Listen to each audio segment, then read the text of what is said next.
Ekki loka þig inni. Veldu frelsi. Samsung.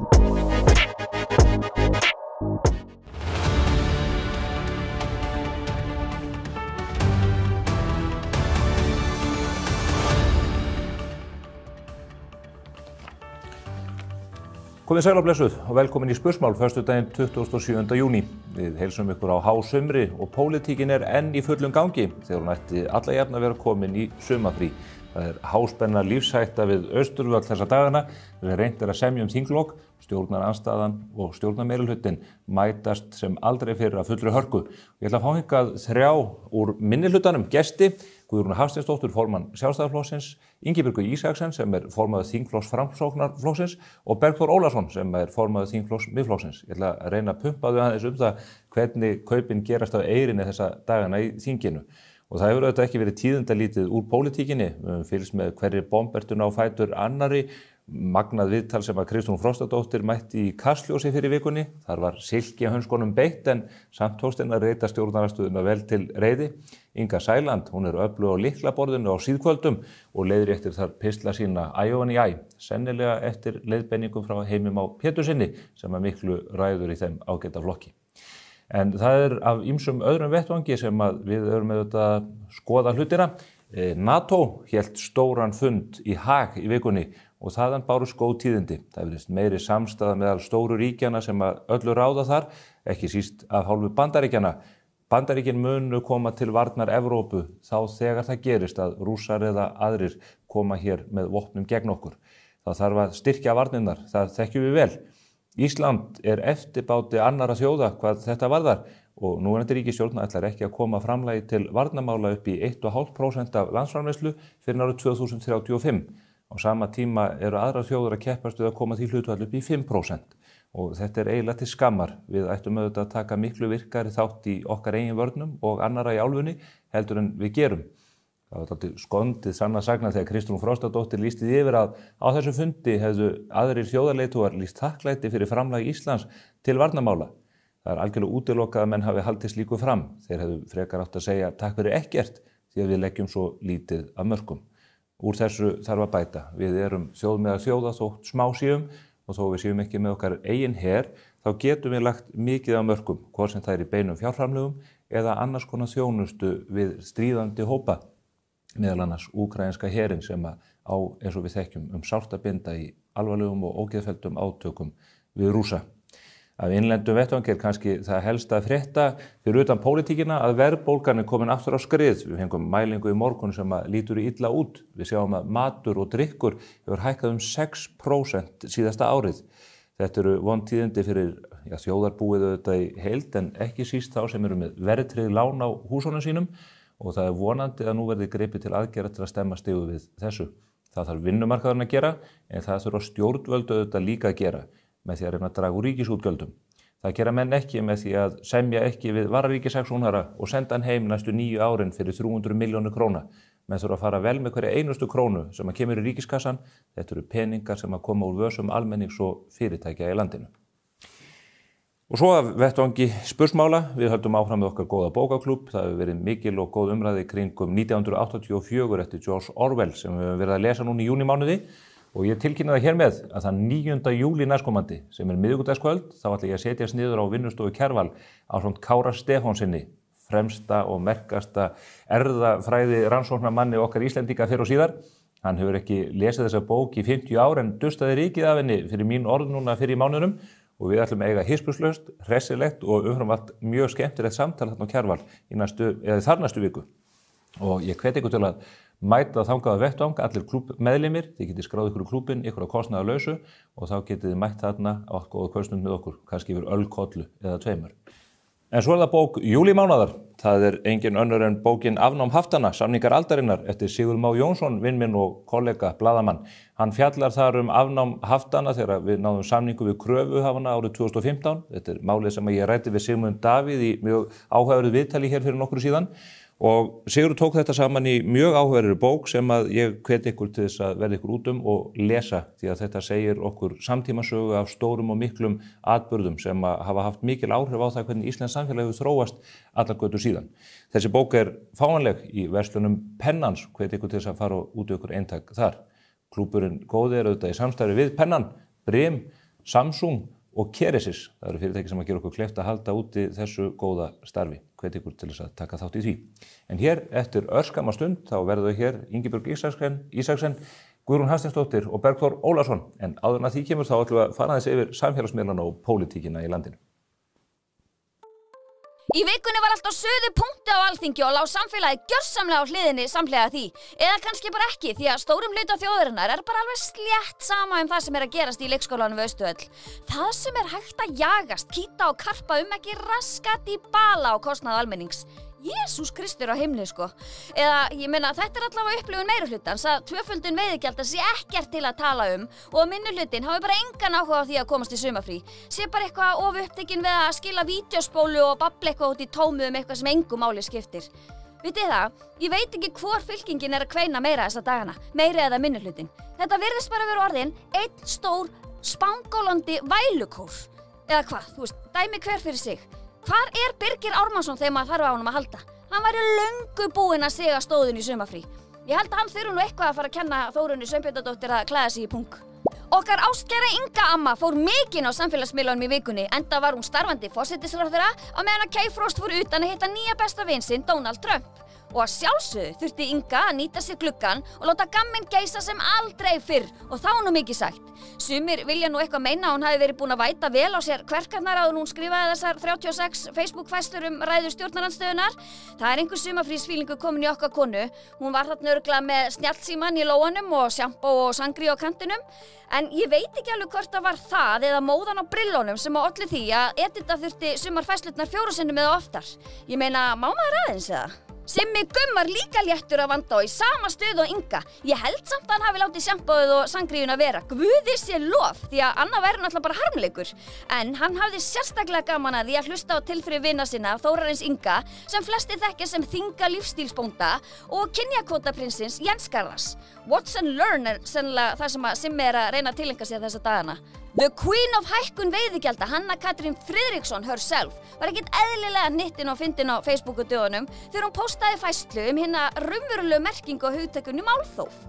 Þetta var bara svona færsla sem átti heima hjá fyndnafólkinu á Twitter árið 2018. Hún ekkert eðlilega sniðu og skemmtileg hún Hanna Kata. Jó, hvað haldið þið? Þýska stálið, Þórður Snær, hann fann sig líka knúinn til að vola á kveinaðins veiðigjaldafrumvarpið, en hann náttúrulega svo geggja næsgaur að hann hampaði að sjálfsögðu meirihluta atvinnuveganefndar fyrir vel unnin störf. Svona á náttúrulega bara að gera þetta. Heiðvirtasti borgari landsins, Heiða Björg borgarstjóri, skellti sér í laxveiðu utan borgarmarkana og raðaði inn einhverjum geggja gúrme norskum eldislöxum. Þeir fiska svo sannarlega sem róa. Eða hvað, þetta lax eða? Nei, það getur ekki verið. Þetta síld? Nei, síli.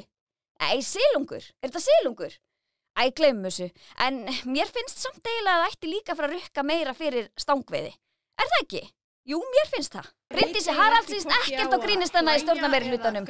Það bara hún sem má vera með grín og glens, ekki aðrir. Við skulum hafa það á hreinu. Hún með einkarétt á gamanseminni, svo vinsamlegast hætti að stíga hennar tærta. Logi Einarsson nennir ekki að hlusta á þetta endurtekna raus í Bryndísi eða öðrum vælukjóum í minnihlutanum og svarar volinu svona.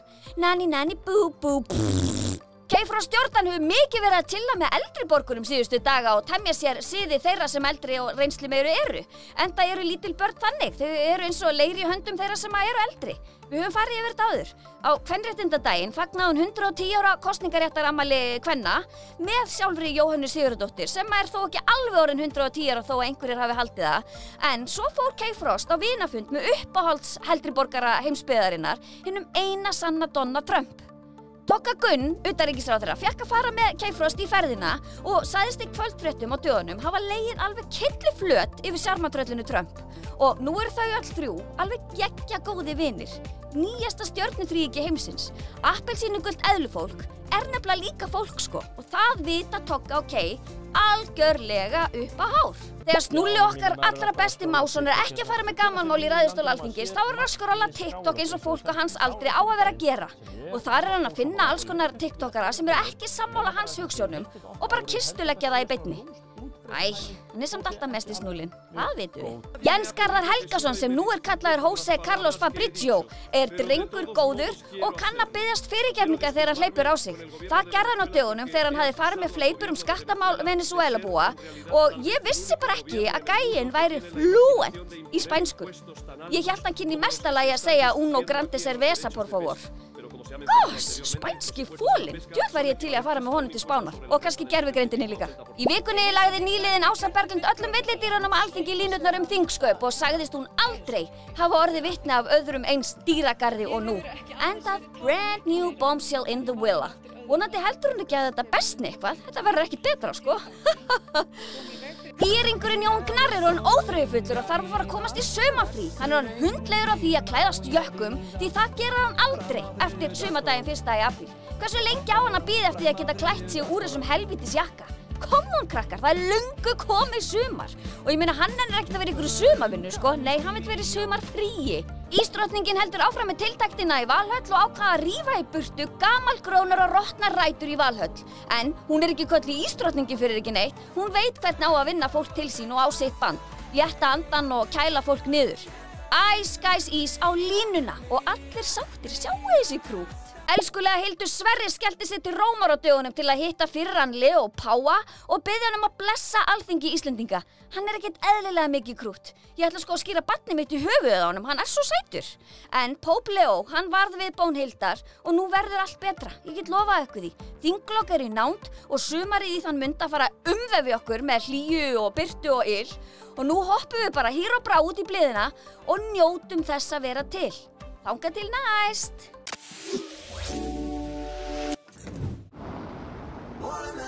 Alrafmagnaður Kia EV3 Bíll ársins 2025 Komdu og reynsluaktu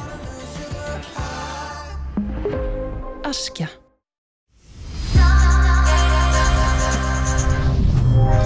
Nú fylgir veglegur kauphauki með öllum símum í Galaxy S25 línunni frá Samsung. Galaxy Buds 3 Pro heyrnartól. Kynntu þér málið á samsungmobile.is.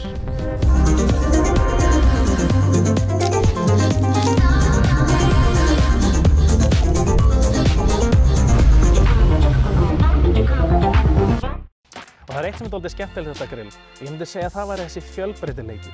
Maður getur grillað beint yfir hitanum, svona beingrillun, en svo líka eitthvað sem kallast barbecue og það eitthvað sem maður gerir við óbeinan hita, þar sem maður ver matinn fyrir hitanum.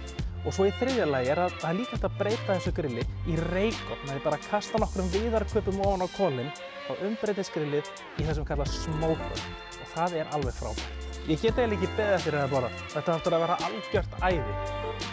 The Big Green Egg fæst í kassa í Skeifunni.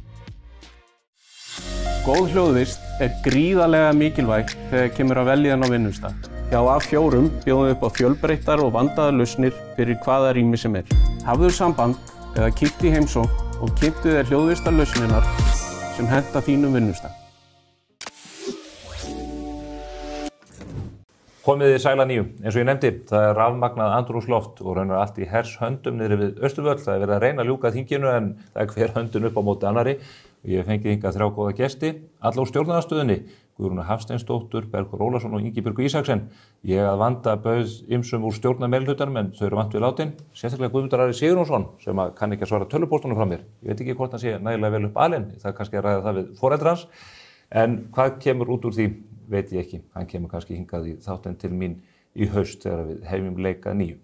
En áður en við sendum spursmál í sumarfrí þá ætlum við að taka stöðuna á stöðunni í þinginu og þau eru hér komin til þessi góðu gestir. Velkomin. Takk fyrir. Takk. Takk ykkur kærlega fyrir að koma. Ég veit að þið eru bæði orðin framlág af löngum fundasettum en svo eru menn að skjótast á milli herbergjanir í þinghúsi að reyna að finna einhvern flöt á þessu. Hvernig virkar þetta? Þetta nú svona kannski að einhverju marki ferli sem svipað svona ár eftir ár. Þetta endar alltaf með samkomulagi stjórnar og stjórnarandstöðu sem að leiðir út þessa þinglokasamninga sem að ljúka þessu. Það er mismunandi eftir þingum og efnisatriðum, fjölda mála og flækjustíg og þess aftar og þetta stöðunni á stjórnarnas vegar og stjórnarandstöðu hins vegar sem að svona kannski leiðir út hvað er raunhæft í þessum efnum. En kannski það sem er óvanlegt núna er að þetta fór miklu seinna af stað. Ef þau fóru seinna af stað þessi samtöl heldur en alla jafna gerist og það kannski að hluta til setur okkur í þá stöðu að skaflinn er dálítið stór núna á lokametrónum og þetta leið það að þingið byrjar í febrúar en ekki september eins og vanalega en metnaður ráðherranna var mikill. Virkar þetta þá þannig að það er bara hlaðborð af málum sem að stjórnin vill koma í gegn og þetta snýst að finna samkomulag um það hverju verði hleypt í gegn og hverju ekki? Já og hverju er raunhæft að hleypa í gegn líka. Þetta er þannig að þegar ný stjórn tekur við að þá eru sem er mál frá fyrir ríkisstjórn sem eru bara tilbúin og þar leiðandi geta þau komist til að hratt inn í þingið og svo eru þau líka að stimpla sig inn sína pólitík með ný mál. Það sem er einkennilegt við stöðuna í dag er einmitt það að starfsáætlun, hún átti að í rauninni, við áttum að ljúka þinginu 13. júní. Í dag er hvað, 2005? Sjöundi. Látum við þetta, við ætlum að vera með síðasta þáttin 13. Hann er haldið hér á störum allt sumarið með okkur. Ég ætla að vera í veður í dag. Já, þú óttar að vera í veður þess. Allir með alls konar plön, en þú veist þannig að við erum óvinnu seint á ferðinni og það sem er líka óvinnlegt við þessu stöðu er þegar starfsáætlun er tekin úr sambandi, þá er oft bara eftir eitthvað svona smá uppsóp í nefndum. Það er verið að klára öll mál. En undanfarna dag og vikur þá höfum við verið bara í nefndum að taka múti gestum og það er enn verið svona að vinna mál svona fram á, meira segja bara enn í dag held ég. Já, það var bara verið að búa gestakomur í atvinnuveganefnd á mánudaginn í næstu viku. Það er ennþá á fullu. En er þetta, hvað veldur þið að farið seinna á staði? Er það út af einhvers konar átökum í þinginu, er þetta reynsluleysi og er þetta nýtt fólk við stjórnvölinu þetta? Ég myndi segja að það sé bara skortur og skipulagi, fyrst og síðast. Að þau hefja þing seint, eru metnaðarfull, kalla sig verkstjórn, koma með á þingmálaskrá yfir 100 mál, ég held að það hafi verið 114 mál á þingmálaskrá. Þau hafa sendt 95 mál til þingsins og það er búið að afgreiða 31. Þannig að þú sér hvað stabbin er stór og við vissum í rauninni öll að þetta var algjörlega skotið yfir markið þarna. Mjög þannig þingmálaskrá að það hefur bara verið þannig má segja síðustu 10-15 árin að geta þingsins ekki nema í kringum 100 mál rúmlega á bæði haust og vorþingi. Þannig að hefja þingi í febrúar og ætla að fara með 114 mál í gegnum þingið, það vissu það allir að það væri vonlaust verk. Vera síðan með stór mál og svo tel ég líka að þetta hafi verið skortur og skipulagi. Þar sem að það er verið að setja stór mál að dagskrá mjög seint. Mál sem voru kannski komin út úr nefndum fyrir 2 mánuðum eins og bókun 35, hún fyrir mjög seint á dagskrá þingsins. Þannig að það hefur líka verið skortur á skipulagi en það hefur ekkert skort á samtal frá okkur. Nei, þetta er svona kannski, skortur á skipulagi geta alveg tekið undir það og líka skortur á forgangsröðun. Bara hvaða mál þau raunverulega vilja klára og hvernig þau ætla að gera það. Því að hvert og eitt mál tekur alveg tíma í þinglegri meðferð ef það á að vanda við lagasetninguna og við viljum auðvitað hafa viss gæði í lagasetningunni og við þurfum að senda mál inn til út til umsagna, kalla fyrir aðila, fyrir nefndir og svoleiðis.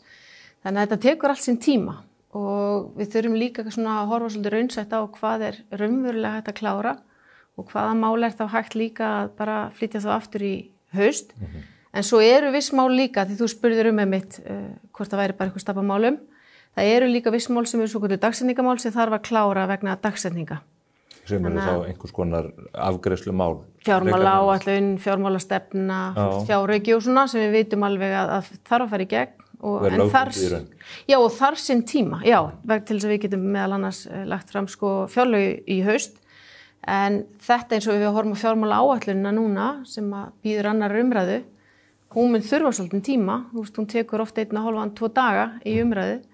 Þannig að þetta er ekki bara einhvern veginn að gera einhverja samninga og málin klárast 1 og 3. Þetta tekur tíma í þinginu og líka á milli funda því að handavinnan í kringum þessu mál líka tekur tíma á nefndasviði. Mér langar líka þá að skjóta inn að því þú spyr hvernig þessi vinna á sér stað og auðvitað þingflokksformi núna halda á þessum þinglokasamningum og þetta ekki bara spurning samtal hverju á að hleypa í gegn og hverju ekki. Heldur líka gríðarleg vinna hjá þessu góða fólki að reyna að gera góðar breytingar að við teljum inn í mörgum málum. Þannig að þetta opnast, þegar þú opnast eitt mál, þá getur það opnast í mörgum liðum og ýmislega handavinna sem liggur þar að baki. Samningarnir ganga líka að hnika til einhverjum ákvæðum sem að menn hafa ekki alveg sáttu við. Já. Já. En nú tek ég mér stöðu stjórnarmeirihlutann sem ekki hér við borðið ljóslega. Þetta ekki þessar tafir og þetta ykkur að kenna? Þetta hefur, ég segi ekki lykt að málþóf, en þið hefur verið að halda langar og miklar ræður, efnismiklar, sérstaklega þetta veiðigjöldin. Hefði ekki verið þetta að vinna þetta hraðar og faglegar með ykkar aðstoð? Það má nú eiginlega segja að þegar mál koma í fyrsta lagi svona illa reifið og vanbúin inn í þingið, þá lengir það umfjöllunartíman og þegar þau eru síðan eins og veiðigjöldin tekin út úr nefnd án þess að til að mynda því nú vita allir orðið að því vandamáli sem að hreinlega var búið til af svona með því hvernig málið var unnið í nefndinni, hleypa til að mynda skattinum ekki að fyrir en eftir hálfan mánuð til að útskýra hvernig í veröldinni þessar tölur voru leittar út sem að ekki nokkra hönd á festi fyrir skatturinn mætti á fund nefndarinnar. Þannig að þegar mál eru slík atriði sem taka kannski klukkutíminn í nefnd, ekki kláruð það, þá taka þau margfaldan þann tíma inn í sal. Þannig að það alls konar þessáttar atriði sem eru líka að valda vandræðum í frágangi en síðan búið að vera líka mjög ójafnt svona vigtað á milli nefnda. Atvinnuveganefndin til dæmis búin að vera mjög yfirhlaðin þennan þingveturinn, mörg stór og flókin mál. Þannig að það hlutur sem að stjórnarliðar eflaust reyna að skipuleggja betur hér eftir heldur en í vetur. Í hvaða nefndum hefur verið þægilegast að sitja þennan veturinn? Framtíðanefnd. Ég held að utanríkismálanefndin hafi nú verið svona dálítið fundaföll þar en svona ég held að atvinnuveganefndin hafi verið svona mest yfirkeyrð og síðan það búið að vera töluvert í velferðarnefndinni það ekki. Mjög mikið í þar og allsherjar- og menntamála líka. Akkurat allsherjar- og menntamála. Mér langar að taka undir þetta sem Bergþór segir og eins og ég nefndi áðan að þegar lagt af stað með svona háleitt markmið og með svona þomda þingmálaskrá að þá liggur það í hlutari seðli að það verður mikið álag í nefndum. Og við erum líka með mikið af nýju fólki sem að stýra nefndum í fyrsta sinn og svo framvegis. Þannig að, og ég held að valkjörurnar hafi líka svolítið gefið skýr fyrirmæli að hlutirnir yrðu að ganga hratt svo að það væri hægt að afgreiða og klára. Og þegar unni með svona gassagangi í nefndum og það ekki loftað málin og þau ekki rædd til hlítar, þá óhjákvæmilega færist svo umræða yfir í þingsal. Og okkur hefur ekki verið gefið annað svigrúm en að taka umræðuna þar. Svo ég grípi líka boltanum mitt með þetta þegar þú spurðir sérstaklega veiðigjöldin að þegar ríkisstjórnin leggur þetta mál fram að þá hafi það fengið bara sögulega lítinn tíma í samráðsgátt og rökin fyrir því að rífa út úr samráðsgátt og setja þetta inn í þingið var til þess að þingið fengi nægan tíma til þess að ræða málið. Og við áttum svona kannski að móta það svolítið í meðferð þingsins. Þannig að eðlilega kallar það þá á mikla umræðu í fyrstu umræðu. Svo fer þetta í umsagnarferli og mikið af umsögnum sem berast málið því þetta mjög stórt mál og bara kerfisbreyting á kerfi sem að hefur gagnast okkur vel á undanförnum árum. Þannig þetta mál sérstaklega hefur nú líka bara sýnt sig að eftir því sem við ræðum það meira og eftir því sem að við krifjum það betur og almenningur áttar sig á hvað máli snýst að þá í rauninni eykst líka andstaðan við það. En varðandi líka nefndirnar og vinnunni í nefndunum að þá maður líka að sýna því skilning að það mjög mikið af nýjum þingmönnum. Þetta mikið að setja sig inn í og þetta umhverfi svolítið einkennilegt. En nú getur Bergþór kannski svara betur fyrir það því að hann var í stjórnarandstöðu líka á síðasta kjörtímabili. Maður var kannski erfitt með að í rauninni sjá gallann á sjálfum sér. En ég hef ekki upplifað annan eins vetur eins og þessa síðustu mánuði í þinginu. Þessi 4 ár sem ég hef verið í þinginu. Veit ekki hvernig hans upplifun var á síðasta kjörtímabili. En þetta hefur verið sérstök upplifun. Já, þetta hefur svona verið annar taktur í þessum þingvetri heldur en undanfarna þingvetur. Í hverju birtist það? Það kannski, bara eins og ég sagði í byrjun, svona hversu hægt menn fara af stað í svona þennan undirbúning að leiða þetta með einum öðrum hætti í jörðu. Svona, það hefur verið gagnrýnt á köflum svona að mínum að með sanngjörnum hætti stjórn tiltekinna nefnda, sem að ég held að sé ekki til gagns núna að hafi verið með þeim hætti sem hún var. Það að lengja í umræðum í þingsal og það er eftir að vísa til ákvarðanum að kalla ekki til gesti og þess aftar sko bara að því nefndi aftur skattinn sko sem svo ótrúlega ákvörðunna og hefur valdið í rauninni svo miklum skaða á umræðunni og lengdana. Það í rauninni þannig að við erum ekki færum til að taka raunverulega efnislega umræðum málið fyrir var ekki fundurinn á þriðjudaginn með minni það, þegar skatturinn loksins fær að koma, þegar búið að óska eftir því daglega í hálfan mánuð. Þannig að það eru svona atriði sem að svona stjórnarflokkarnir hafa verið að gera sér til ógagns og það eru þetta, við mögum nú ekki ráðleggja þeim of mikið, þá getur þau komið betur skipulögð að hausti og náð fleiri vondum málum í gegn. Þannig að en svo eru þetta gæði málanna, þau hafa að mínum mati oft verið betri. Ég var auðvitað ósammála mörgum af þeim málum sem að fyrir ríkisstjórn var að leggja fram. En mér svona, ef maður reyndi að setja svona einhverja meðaltalsmæling á þau, þá voru þau betur unnin en það sem að koma frá ríkisstjórninni núna. Ég ætla aðeins að taka veiðigjalda umræðu, það þetta stærsta málið, getum við sagt. Taka það fyrir ég réttu eftir, en mér langar til að spyrja þig, Guðrún, út í tilfinningu sem ég hef haft bara því að maður hefur lengi fylgst með stjórnmálunum og það þetta allt þetta stjórnarandstaðan hafi mikið óþol gagnvart stjórnarmeirihlutanum, það fólk vill vera í meirihluta. En ég hef ekki skynjað áður eins mikið óþol frá meirihlutanum í garð stjórnarandstöðuna. Það þið eruð að þvælast fyrir þeim, þið eruð að gera þeim lífið leitt og þeim finnst þið ósanngjarnt. Já, og óbilgjörn. Við höfum einmitt gagnrýnt þetta. Ég held að við öll hér þrjú höfum upplifað svona öðruvísi takt í vinnunni og ég tek undir með Ingibjörgu að við vorum með þetta hluti af stjórnarflokkum að síðasta kjörtímabili og þá lagði maður sig í líma við það að draga stjórnarandstöðuna inn í mál og inn í umræðuna að upplýsa, gefa rými, gefa tíma og annað, reyna að leggja sem mest í jörð þannig að málin svona færu betur í gegnum þingið. Og ég vil líka árétta það þegar að þau tala það að við þvælu svona mikið fyrir að þá það bara þvæla vegna þess að það fullt af málum, það búið að samþykkja 31 mál í gegnum þingið og mál, sérstaklega eins og Ingibjörg sagði, mál sem voru bara tilbúin frá fyrri ríkisstjórn og komu vel unnin inn í þingið að við höfum bara hleypt þeim í gegn. Jafnvel málum sem við höfum verið á rauðu og höfum verið á móti. Við gáfum líka gott veður fyrir þau, þannig að þau getur komið með engu fyrirvara inn með til dæmis ÍL-sjóðinn, með sölun og Íslandsbanka og þannig að við höfum ekkert þvælst svona fyrir eins og þau gefa til kynna, það bara rugl. En stjórnarandstaðan og okkar í rauninni eina hlutverk, það að veita ríkjandi valdhöfum og stjórn aðhald og það það sem við erum að gera. Við erum ekki að gera neitt annað en það að reyna að koma í veg fyrir að núverandi ríkisstjórn kasti sér fram að hengi flugi í mörgum málum. Við erum í rauninni bara að sýna þeim skynsemi, vera skynsemisrödd, benda á hvar þau eru bara gjörsamlega akút í skurð. Það væri auðvitað mjög gott ef að þau væru hér sko til þess að svara fyrir þetta því að ég veit að þau eru hjartanlega ósammála ykkur í þessu. Alveg örugglega og alltaf tvær hliðar á öllu og jafnvel fleiri sko, jafnvel þriðja hliðan líka sko. En það verður samt að hafa það í huga og ég veit ekki hvort að almenningur sé upplýstur það. En dagskrárvaldið í höndum meirihlutans og í höndum forseta þingsins. Hún ákveður það hvernig dagskrá þingsins þingfundar hverju sinni, þannig að þeim í lófa lagið að setja sín áherslumál á dagskrá hverju sinni. Þau hafa alveg leitast við okkur þingflokksformenn ef á að breytingur í dagskrá, en þau vissu það til dæmis að bókun 35, það yrði mikil umræða í því. Þau vissu það að í veiðigjöldunum yrði mikil umræða, en það þeirra ákvörðun að setja það á dagskrá og undan öðrum málum.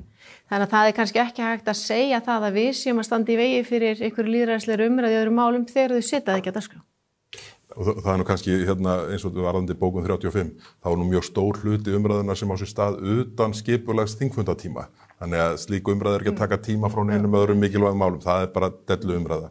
En það sem hefur líka kannski verið óvanlegt á þessu þingi að það kemur af og til fram mjög hörð gagnrýni ráðherra á mál samráðherra sinna. Ég man til dæmis eftir gagnrýni fjármálaráðherra á mál Ingu Sæland var ekki almannatryggingamál sem var þeirra gerðar að ég ekki viss að margir stjórnarliðar hefðu treyst til að setja jafn harða gagnrýni fram og þetta þetta óvanalegt líka. Það þessar fyrirætlanir að tengja í raun bætur almannatrygginga við launavísitölu. En hefur þetta engin áhrif inn í þinginu þegar þetta gerir? Ég meina fjármálaráðuneytið sló bara mjög alvarlega á puttana á fjármálaráðuneytið. En forsætisráðherra segir bara við gerum þetta samt. Já, þetta mjög óvanleg stað og þess vegna nefni ég þetta. Ég man ekki eftir neinu viðlíka undanfarin 2 kjörtímabil þar sem að því að það þetta þannig að fjármálaráðuneytið setur ekkert svona laga frá sér nema með vilja og vitund ráðherrans. Ráðuneytið þetta bara í einhverju skilningi ekkert annað en skrifstofa ráðherra og gerir ekkert án vitundar og vilja og í hans nafni. Þannig að þarna kemur í þessu tiltekna máli fram gríðarlega hörð og vel rökstudd gagnrýni á mál sem að maður hefði þá haldið að myndi í rauninni falla bara niður og ríkisstjórnin myndi skoða að leggja það fram aftur á hausti, einhvern veginn betur grundað. En svo bara einhvern veginn taka menn þennan eigin barning í nokkra daga og segja síðan bara fulla ferð áfram, enga breytingar. Og þetta er hlutur sem að ég man ekki eftir að hafa séð undanfarið 2 kjörtímabil. En svo líka eitt dæmi, það varðandi fjármálaáætlun sem á svolítið að skýra stefnu ríkisstjórnarinnar næstu 4-5 árin. Þar hefur hún verið lögð fram með vissum hætti út frá lögum opinber fjármál, þar sem að verið að leggja fram bara áherslur og í rauninni líka bara mælikvarða og markmið með hverju einu, eins og til dæmis hvernig ætlar þú að minnka biðlista eftir hjúkrunarrýmum og svo fer það eftir árunum. Þetta skortir algjörlega í fjármálaáætlun í dag og við bentum á það í þinginu. Nei, þau liggja ekki fyrir. Fjármálaráðherra þegar hann fór og mælti fyrir málinu að þá stóð hann í þeirri trú að þetta væri með nákvæmlega sama hætti og hefði verið gert í fyrra, örugglega eflaust fengið upplýsingar það. En það er hreinlega rangt vegna þess að það skortir bara stóran hluta af gögnunum fyrir okkur einmitt í stjórnaraðstöðunni til þess að reyna að glöggva okkur einhvern veginn á því hverjir áherslunar eru.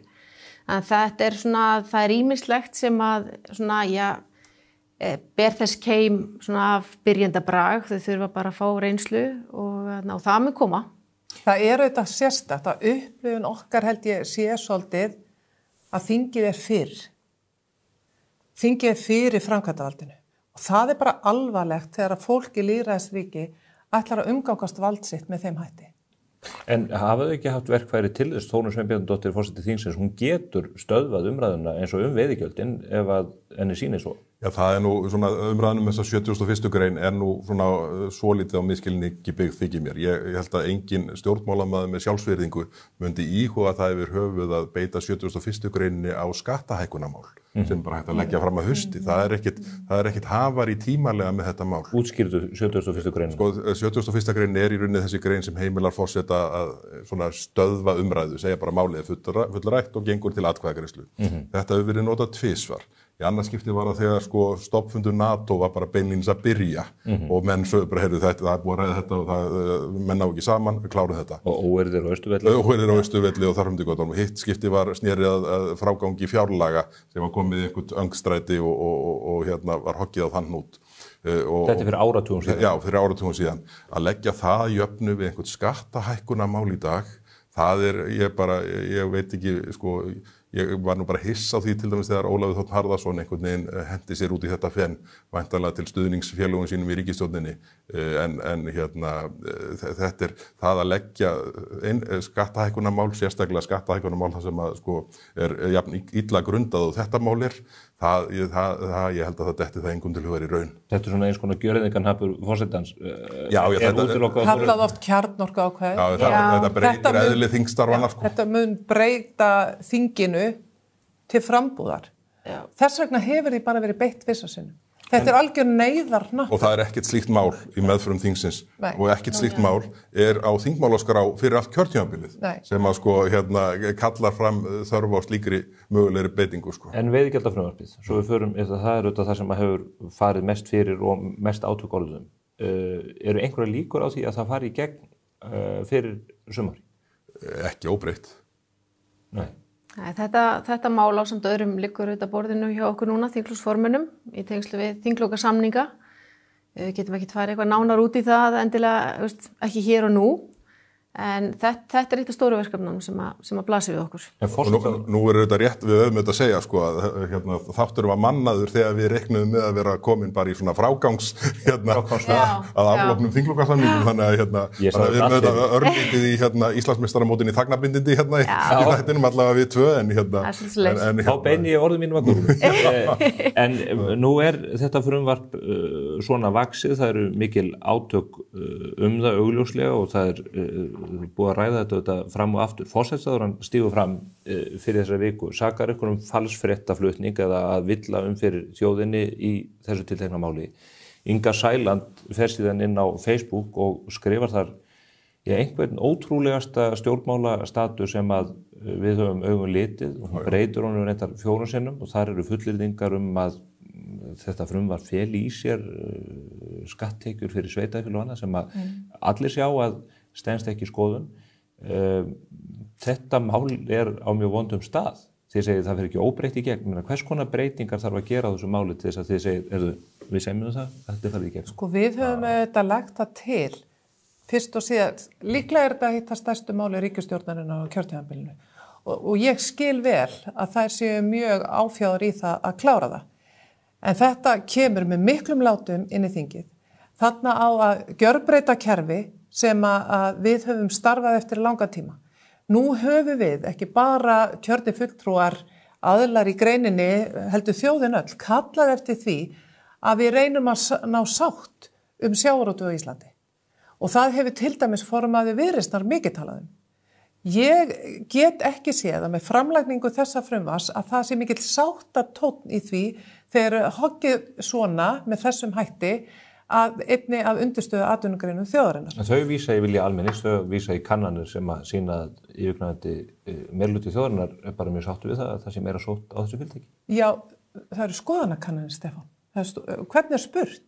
Ef þú myndir spurja í skoðanakönnun fyrst að þetta lækka laun Stefáns Einars, þá mun öll þjóðin segja já við því. Nei, ég og Stefán segjum nei. En þetta samt líka... En svo málið lagt fram og það gefði nokkri dagar í samráði, ekki 2 vikur sem hefðin í þinginu og síðan á einhvern veginn að keyra það í gegn. Það keyrt á miklum offorsi í gegnum atvinnuveganefnd, ekki tekið tillit til óska minnihluta gest og annað. Það staðreynd að gögnin í upphaflegu frumvarpi voru röng og allar umsagnir, allir sem hafa komið fyrir nefndina, allir útreikningar miðast við þetta frumvarp.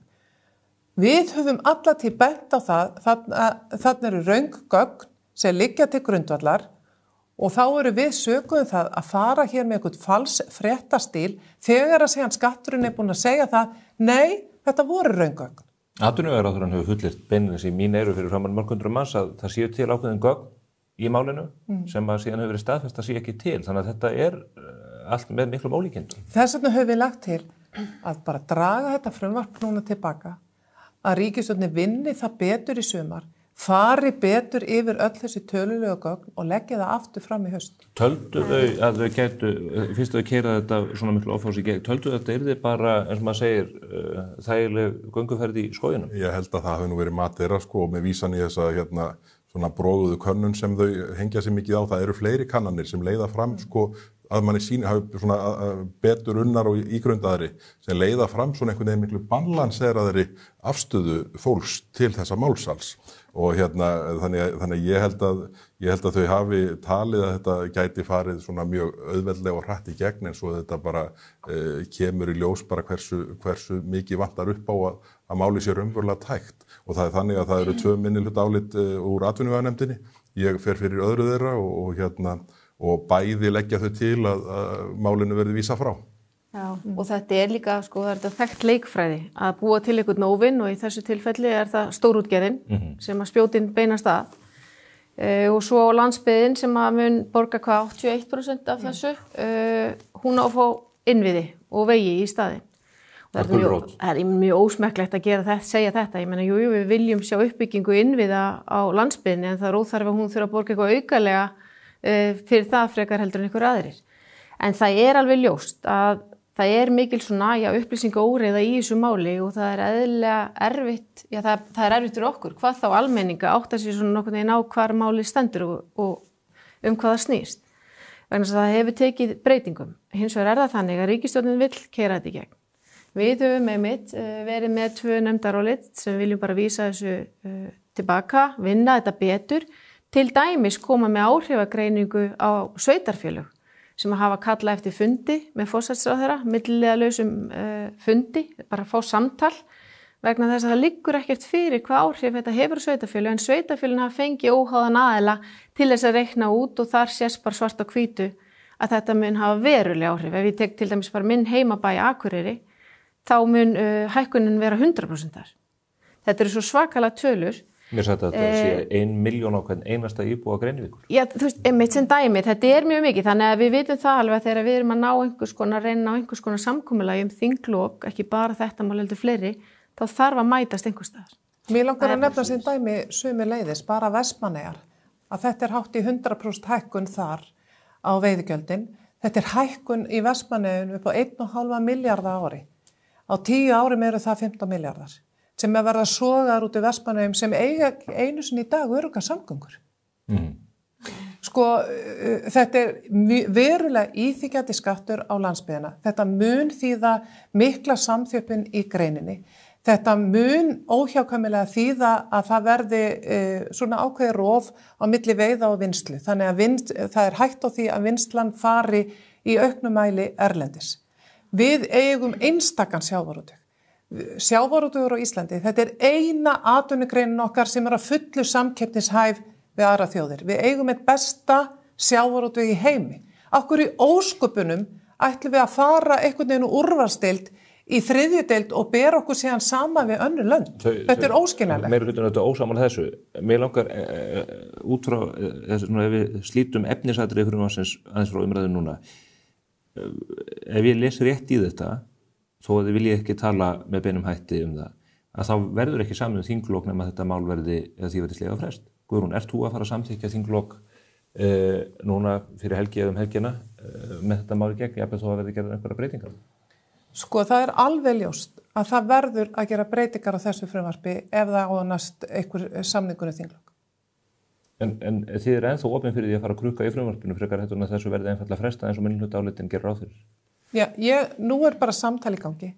Við höfum lagt til að þetta mál verður bara hreinlega tekið á dagskrá og lagt fram aftur unnið betur í sumar, þannig að meiri sómi sé að atvinnugreininni sé að minnstakosti sýnd sú virðing og að það verður lagt fram aftur í haust. Nú, ef að það er engin vilji fyrir því, að þá verður þetta mál ekki afgreitt nema þá með einhverjum verulegum breytingum. En hver er tilfinningu ykkar þegar þið horfið yfir stöðuna hjá meirihlutana? Nú eru þingmenn þannig sem að koma djúpt innan úr sveitafélagi geran. Arna Lára Jónsdóttir, finnum bæjarstjóri í Ísafirði, ég nefni hana sem dæmi, Víðir Einarsson sem að sótti mikið fylgi til Vestmannaeyja og annað í Suðurkjördæmi. Er þetta fólk bara að fara að samþykkja þetta? Þau hafa lýst í hátíðlega yfir að þau bakki ríkisstjórnin upp í þessu, en það er vantarlega mikill þrýstingur og erfiður úr heimabyggðunum á þetta fólk. Það er alveg örugglega þannig og það verður ekki einföld skrefin heim ábyggilega eftir þinglok ef gangi málið fram með þeim hætti sem það liggur núna. Og en þingmenn landsbyggðarinnar þykja mér nú hafa verið einhverju marki varfærnir í orðavali, svona heilt yfir, þannig að það er nú væntanlega svona eftir að hafa glöggvað sig á áhrifum málsins á sín heimasvæði, þannig að ég gef mér að það verði nú svona þegar á reynir töluverður stuðningur við það að annarkvort ýta málinu yfir á haustið eða gera umtalsverða breytingar á því innan úr stjórnarliðinu, sérstaklega frá landsbyggðarþingmönnum, því að landsbyggðarþingmennir getu þetta ekkit stungið hausnum í sandinn og vonað að vandinn líði hjá. Nei, þau eru ekki öfundsverð. Nei, þetta er ekki einföld staða. Langt frá því. En er það ekki of stór biti fyrir Kristrúnu Frostadóttur að kyngja að gefa þetta eftir eða fresta þessu á haustið? Er það ekki bara of stór ósigur í Forsætisráðherra í bara góðum færum til að skera þennan bita í smærri sneiðar. Ég held að hún geti sýnt bara skynsemi. Það skynsemi því að vinna þetta mál betur. Bergþór rækti hér áðan eins og hvernig tímalínan hefur verið að skatturinn hefur ekki fengið að koma fyrir nefndina. Hverslags vinnubröð eru það? Að það sé ekki tekin eðlileg samtöl, umsagnar aðilar eins og sveitafélögin, fyrirtæki, stofnanir og aðrar hafa sent inn umsagnir miðað við upphaflegt frumvarp og tölur og gögn sem lágu fyrir þá sem að núna búið að segja hafi verið rangar. Þetta er engin eðlileg vinnubröð. Og að benda á það ekki falsfréttastíll. Ég vil bara fá að ítreka það og ég vil sömuleiðis fá að ítreka það. Af hverju ég til dæmis að standa í því að verja það að svona óhóflega skattahækkanir eigi sér stað í íslensku atvinnulífi? Ég get bara sagt þér það, Stefán. Ég mun standa í þessari pontu Alþingis og tala gegn skattahækkunum því að þetta ekkert annað en skattahækkun. Og þá það alveg sama, hvort að það skattahækkun á landbúnað, skattahækkun á ferðaþjónustuna, skattahækkun á iðnaði landinu, skattahækkun á stóriðju landinu, skattahækkun á sjávarútveg eða hvar sem þau vilja einhvern veginn drepa niður fæti og mér sýnist það vera í öllum þessu greinum. Það eru boðaðar skattahækkanir á heimili og fyrirtæki og við getum ekki borið uppi hér velferðarsamfélag ef að við ætlum að höggva svona í verðmætasköpunina. En þarf ekki einmitt aukna fjármuni inn í ríkissjóð vegna þess að menn vilja hafa hér öfluga velferð og fara að laga þessa handónýttu vegi? Jú, það gerur með því að hvetja en ekki letja. Þú ert að hvetja atvinnulífið. Já, og svo eru líka mál núna sem að koma inn, þau eru með kílómetragjaldi sem að færir okkur fjármuni inn í ríkiskassan til þess að geta einmitt farið í að byggja upp vegi hérna all land. Þau eru að stofna innviðafélag sem á að sjá þessar stærri framkvæmdir. Þannig að það alveg verkfæri til staðar til þess að gera þetta. Varandi veiðigjaldi, við erum með sjávarútveg sem sjálfbær og það í rauninni leitun annarri þjóð sem að stendur jafn vel hvað var að sjávarútvegin. Ég held að svo sé ekki til. Nei, fyrir utan það ef að það en það sem að líka við höfum séð nýsköpunina í kringum þetta verðmætasköpun sem hefur orðið og sjávarútvegin hefur rauninni komið okkur sem þjóð á þann stað sem við erum í dag og fyrir það erum við þakklátt. Það að gera svona risastóra kerfisbreytingu á svona skömmum tíma sem svona umdeild hjá öllum þessum aðilum sem hafa verið að senda inn umsagnir og skrifa greinar, að þá held ég að sé betra að stíga varlega til jarðar, vanda vinnuna betur og leggja hana þá aftur fram í haust. Það hafa líka komið fram svona einhverja hugmyndir í umræðinni. Við í Framsókn höfum talað fyrir því að það alveg svigrúm til þess að hækka veiðigjöldin en það þurfa að gera það þá í minni skrefum með mitt og yfir lengri tíma eða skoða jafnvel hærri skattgreiðslur á arðgreiðslum, að það væri gert í þrepum. Það alls konar hugmyndir komnar upp sem hægt að vinna með ef að það vilji fyrir því. En ég ekki líka bara mikið svigrúm í greini? Kristrún tala beinlínis bara 4-5 fjölskyldur.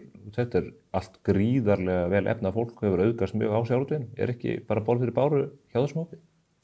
Já, eins og svo tillaga sem hér verið að ræða liggur fyrir. Þá eru þeir sem að verst fara út úr þessari vegferð og þeir sem hvers staða veikist mest, það ekki stærstu útgerðarfélögin. Þannig að það svona, ef að þetta markmið stjórnvalda, þá leiðin dálítið að hengja bakara fyrir smið. En það sem skiptir auðvitað máli bara að við vinnum að því að stækka skattspor sjávarútvegsins, ná þannig viðbótar tekjum inn í ríkissjóð. Ég óttast það að þessi mikla hækkun á einum hluta gjaldtöku á sjávarútvegi, veiðigjaldinu, muni minnka heildarskattsporið. Bara vegna þess að fyrirtæki draga saman fjárfestingar, það stemt í tvísýnu þessari samþættu virðiskeðju varðar veiðar og vinnslu sem að gera okkur kleift að fá þetta hæsta verð fyrir afurðirnar okkar, bara að því að það verið að í raun veiða þær fyrir sko tiltekin endakaupanda strax á þeim degi sem fiskurinn veiddur og allt þetta ótrúlega skipulag sem sjávarútvegurinn hefur komið sér upp til að tryggja þessa arðsemi sem skilar eina arðbæra sjávarútvegi í heimi og þessu öllu telt í tvísýnu að mínum mati með þessum illa ígrunduðu svona þessar illa ígrunduðu verkferð sem virðist einhvern veginn bara tilkomin af einhverjum ofstopa og óþol í garð alltaf því nafngreindra einstaklinga. Mér finnst sú mynd birtast dálítið í afstöðu forsætisráðherra hvað þegar þessar 4-5 fjölskyldur sem að hún hefur nú svo sem ekki bent á hverjar koma inn í umræðuna. Þannig að ég held að áhrifin á sjávarútveginn í heild séu mjög neikvæð og ef að þá að fara í einhverja sérstaka skattlagningu, hvað þá skattlagningu sem hækkun holt og bolt upp á 70-80% að jafnaði, þá er það nú bara að fara að reka hornin í bara stjórnarskrá og annað slíkt sem að þarf þá að koma til sérstakrar skoðunar í þessu máli sem það hefur ekki gert hingað til. Ég verð að viðurkenna að ég afskaplega spenntur fyrir því að sjá hvernig þetta leysa úr þessum hnút og við munum auðvitað fylgjast mjög náið með því hér á vettvangi Morgunblaðsins næstu klukkutímana og sólarhringana hvort að úr því greiðist. Færum aðeins talið að nýrri skoðanakönnun sem að sýnir það Kristrún Frostadóttir, hún bara fer með himmiskautum áfram, hún hefur gríðarlegan stuðning með þjóðarinnar, langstærsti flokkurinn. Guðrún, þú ert nýr formaður Sjálfstæðisflokksins, hvernig ætlar að hífa fylgið upp úr 17,3%? Með því að vera í kjarnastefnu Sjálfstæðisflokksins og auðvitað það ekkert svona gleði efni fyrir okkur sjálfstæðismenn þegar við sjáum svona niðurstöðu eins og þessa en þetta nú skoðanakönnun, þetta ekki niðurstaða kosninga og við höfum nú séð, ég ætla bara að benda á til dæmis á síðasta ári voru skoðanakannanir með margvíslegum hætti. Niðurstöðu síðustu kosninga voru þetta alveg afleitar fyrir ykkur líka þannig að allar mælingar sýna að þið hefði lítinn stuðning.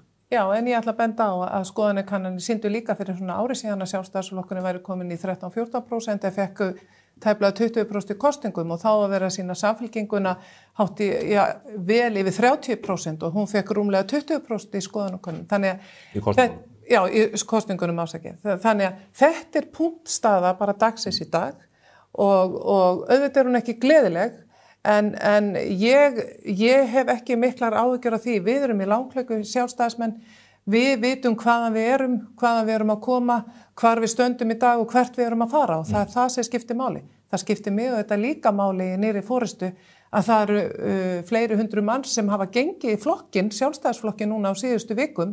Það er ánægilegt fyrir mig að verða vitna því og við erum auðvitað núna í stjórnarandstöðu og það hefur sýnt sig. Þú getur farið bara í kosningarannsóknir örugglega 60 ár aftur í tíman og það sýnir sig bara að ný ríkisstjórn, hún nýtur alltaf mikil stuðnings fyrsta árið.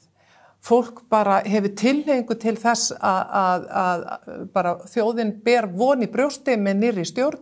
Við erum auðvitað búin að vera mjög lengi í ríkisstjórn og fólk vill sjá þessa ríkisstjórn bara ganga vel. Við sjáum það að stuðningu við ríkisstjórnina er ágætur og það er ekkert óeðlilegt við það á þessum tímapunkti. Hins vegar fer að reyna á ríkisstjórnina, sérstaklega núna þegar líður á árið. Þau boðuðu það og Kristrún Frostadóttir fór hér í hringferðu landi með sleggju í farteskjunni þar sem hún ætlaði að berja niður vextina. Við erum nú bara að sjá tölur í dag sem eru ekki jákvæðir í þá áttina. Verðbólga er að aukast, hún er komin yfir 4% aftur. Þannig að ég get ekki séð að þau sé að berja niður vextina með sleggju, frekar þá með teskeið. Þannig að það verkefni verður meira krefjandi heldur en að þau hugðu að ég tel. Þannig að eins og ég segi, þetta er skoðanakönnun. Ég heyri ekki annað en að það sé gott hljóð í sjálfstæðismönnum. Við erum með þetta breiðfylking og við höldum ótrauð áfram. Ungir sjálfstæðismenn að halda upp á 95 ára afmæli hreyfingarinnar á Þingvöllum seinni dag, það ekki? Heldur betur. Þú ferð þangað? Ég fer þangað seinnipartinn, 95 ára afmæli samband ungra sjálfstæðismanna og gleðilegt að þú skuli nefna það því það er ofboðslega öflugt starf ungra sjálfstæðismanna í dag þar sem að ungt fólk að leggja línuna, að leggja stefnu sem að mér finnst alveg óbúslega skemmtilegt að taka þátt í með þeim. Ég með veif ykkur úr flugvélinni og leiðinni Norður Akureyri. Fylgi Framsóknarflokksins hefur heldur ekki komist á nægilega skrið.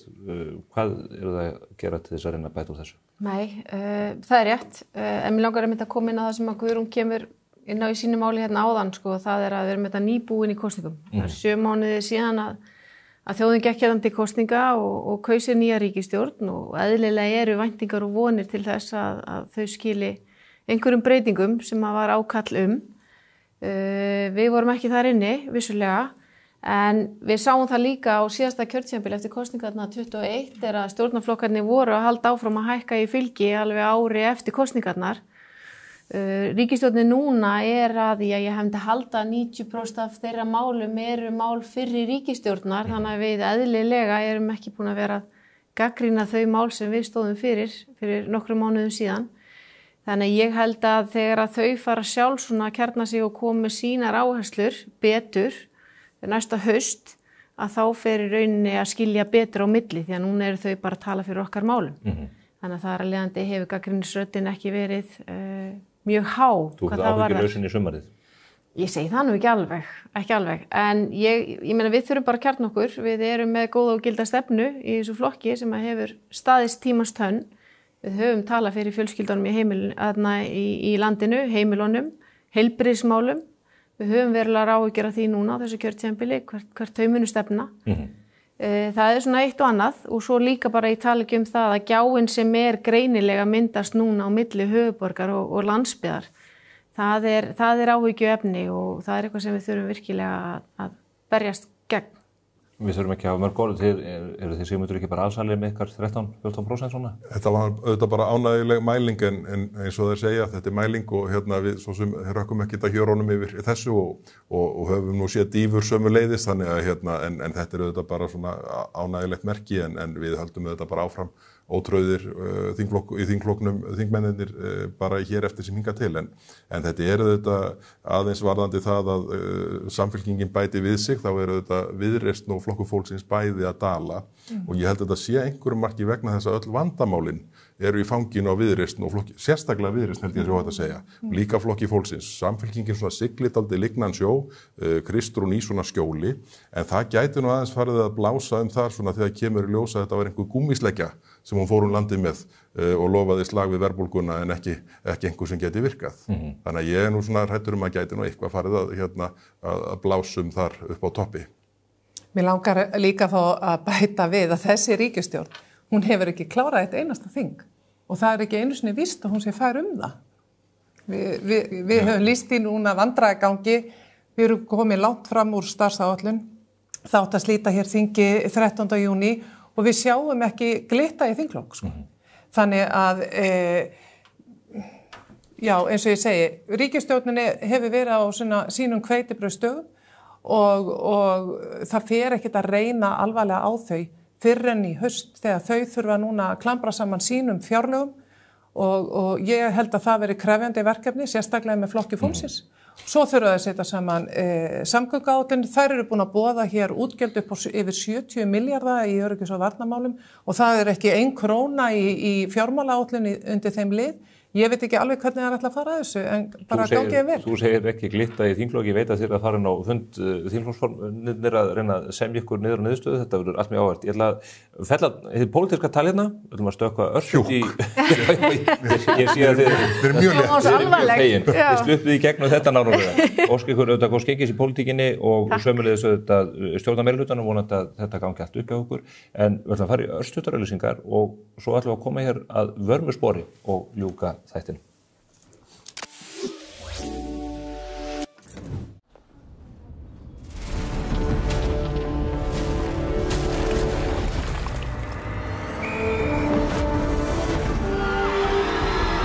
Hvern langar þig að hitta í dag?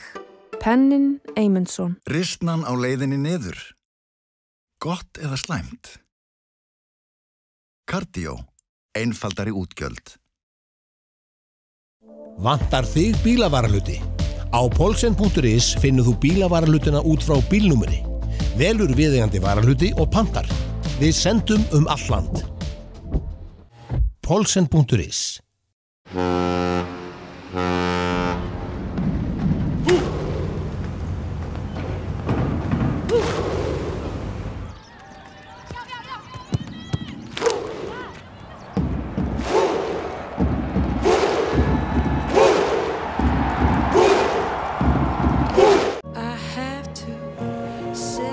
Komdu og reynslaktu glænýjum Toyota Land Cruiser 250 hjá viðurkenndum söluaðilum. Toyota. Förum lengra.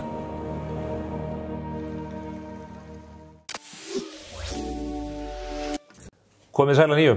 Eins og þið sjáuðu nú á þessum myndum að þá erum við búin að klæða okkur upp og tilefnið ærið. Landsliðið okkar á leið á EM í Sviss, kvennalandsliðið, og við óskum þeim góðs gengis. Margt smátt og fyrir Ísland.is senda okkur þessa bóli, við vildum auðvitað leysa þingmennina út í réttum litum, fánalitunum, og þetta verða spennandi dagar framundan. 2. júlí verður blásið í flautum og landsliðið hefur þá leik og mun mæta meðal annars heimamönnum, Sviss. Við ætlum að gefa líka út EM-blað þann sama dag, morgunblaðið, og hveti ykkur til að kynna ykkur efni þess. Þar verður farið yfir stöðumála, landsliðið og hverjir það eru sem að halda uppi heiðri okkar á erlendur grundu þessa daga. En þið, ætlið þið að fara til Sviss að fylgjast með liðinu? Nei. Við þurfum að klára þinglógin fyrst. Já, við komumst ekkert. Fyrsta verkefni að klára þingið, en vonandi gefst okkur tækifæri að fylgjast með þeim. Já. Við vitum það þetta hefur verið aðeins á brattan að sækja fyrir kvennalandsliðið, en það alveg tækifæri í þessu. Við erum með mjög öflugt lið og ég bind vonið við komumst upp úr riðlinum. Já, þú spáir því. Já. Landsliðin okkar hafa nú áttu ofuröflega þetta en náðu góðum árangri gegn englendingum. Ógleymilegt þegar Hannes Þór varði vítið gegn Messi, svo dæmis í tekið.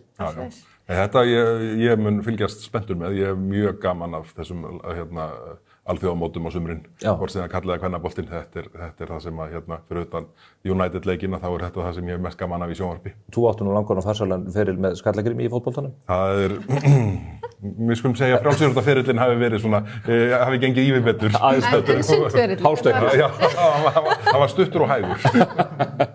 Já, þetta verður spennandi og gott. Þið takið ykkur eitthvað vel út, vonandi að við munum mála bæinn og landið blátt með þessum treyjum næstu dagana og við sendum góða kveðjur til Sviss. Heldur betur. En á ný, gangi ykkur vel í að ljúka þessu líka niður í þingi. Mikið finn ég til með ykkur. Takk fyrir. Og er þú ekki komin í sumarfrí? Já, það er alveg að gerast. Rétt þessar mundir. Það er svoleiðis, æði. Og hvað á þjóðin að gera þegar þú fyrir sumarfrí? Í sínu sumarfríi?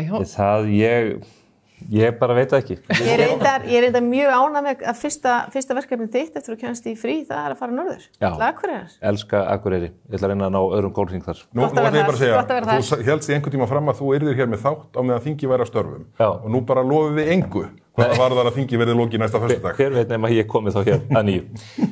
Við treystum á þig. Já, að öllu óbreyttu. Og ef að þeim tekst ætlunarverkið að ná þinglokum fram í samningu við meirihlutann, þá verðum við þetta ekki hér á dagskrá. Við erum komin í sumarfrí spursmál. Við komum hins vegar hér eldsbúandi 16. ágúst ef ég man rétt. Þá hefjum við leika ný og hlökkum til samfylgdarinnar við ykkur á komandi vetri. Það er, eins og þið vitið, kosningavetur því að vorið 2026 göngum við að kjörborðinu á vettvangi sveitarstjórnanna og það er nákvæmlega hér á þessu vettvangi sem að stjórnmálaumræðan er best og mest upplýsandi. Ég þakka ykkur samfylgdina í vetur, vor og sumar og sjáumst að nýju 16. ágúst.